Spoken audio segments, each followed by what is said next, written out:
අයිබෝවන් අද මම සාකච්ඡා කිරීමට බලාපොරොත්තු වන්නේ ශ්‍රී ලංකාවේ පාරම්පරික රංග කලාවේ සුවිශේෂී සංවිධානයක් වන කෝලම් නාට්‍ය කලාව වර්තමාන සමාජ ආර්ථික ව්‍යුහය තුළ ප්‍රතිස්ථාපනය වී ඇති ආකාරය පිළිබඳව. නාට්‍ය කලාවක් කියන්නේ මොකද්ද?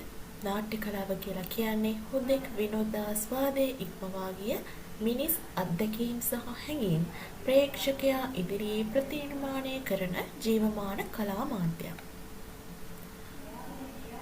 එතකොට මේ ඉස්සෙල්ලාම බලමු කෝලම් නාට්‍ය කලාව වර්තමානයට බලපාලා තියෙන ආකාරය. වර්තමාන සමාජය තුළ කෝලම් වෙස්මුහුණු සහ ඒ ආශ්‍රිත කලාව හුදෙක් වේදිකාවට පමණක් සීමා නොවි ජන ජීවිතයේ විවිධ පැතිකඩ හරහා ප්‍රචලිත වී ඇත. ශ්‍රී ලංකාවේ සංස්කෘතික අනන්‍යතාව ජාත්‍යන්තරයට විදහා පෑමේදී රජය විසින් නිකුත් කරන නිල මුද්දර සඳහා කෝලම් වෙස්මුහුණු රූප බහුලව භාවිතා කිරීම මෙයට කදිම නිදසුනකි. විශේෂයෙන්ම බිසව වැනි ප්‍රධාන කෝලම් චරිතවල මුද්දර කලාව තුළින් ප්‍රචලිත කිරීමට සමත්කමක් දක්වලා තියෙනවා.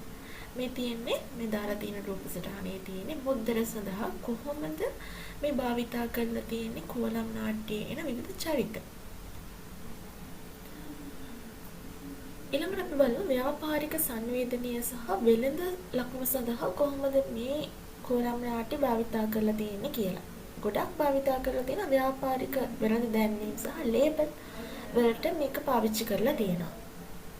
සමකාලීන ව්‍යාපාරික ලෝකයේ තුල දේශීයත්වය සන්නාමකරණය කිරීම සඳහා කෝලම් කලාව උපයෝගී කරගන්නා ආකාරය දැකගත හැකිය.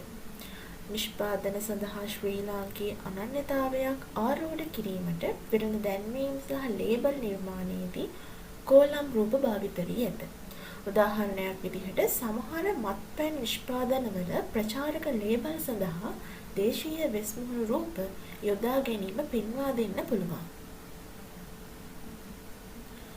ඊළඟ එක තමයි මුද්දර නෝට්ටු සහ ජාතික වටිනාකම. මෙම කලාව සතු ජාතික වටිනාකම තහවුරු වන තවත් අවස්ථාවක් විදිහට ශ්‍රී ලංකාවේ මුදල් නෝට්ටු මත කෝලම් වෙස්මුහුණු රූප ඇතුළත් කර තිබේ. විශේෂයෙන් පැරණි රුපියල් 20 නෝට්ටුව එවැනි අවස්ථාවන් මගින් ගම්‍ය වන්නේ කෝලම් කලාව යනු වර්තමානයේද වළංගු ජාතික වශයෙන් පිළිගත් උරුමයක් බවයි. මේ රුපියල් 20 කොලේ තියෙන්නේ කෝලම් නාට්‍යයේන වෙස්මුහුණ. දෘශ්‍ය කලාව සහ සංරක්ෂණ ක්‍රියාවලිය කොහොමද මේක දින දර්ශනය? දෘශ්‍ය කලාවේ මේ කෝලම් වෙස්මුහුණ භාවිතා කරලා තියෙන්නේ කියලා බලමු. වර්තමාන අධ්‍යාපනික සහ දෘශ්‍ය සංනිවේදන අවශ්‍යතා සඳහා දින දර්ශන වැනි මාධ්‍ය හරහා කෝලම් වෙස්මුහුණු පිළිබඳ දෘශ්‍ය අවබෝධයක් මහජනතාවට ලබා දෙයි. එසේම බෙන්තර සහ අම්බලන්ගොඩ වැනි ප්‍රදේශවල පාරම්පරික එකතු වර්තමානයේදී විශ්වවිද්‍යාල සහ කලාගාර මට්ටමින් විධිමත්ව සංරක්ෂණය කර අධ්‍යයනයට ලක් කෙරේ. අනබෙර චොක්කිනියා අප්පුහාමි සහ නොංචි අක්කා වැනි වෙස්මුහුණු අදටත් ශාස්ත්‍රීය නිරීක්ෂණයට බඳුන් වේ. දැන් මේ තියෙන්නේ දින දර්ශන සඳහා භාවිත කරපු වෙස්මුහුණු.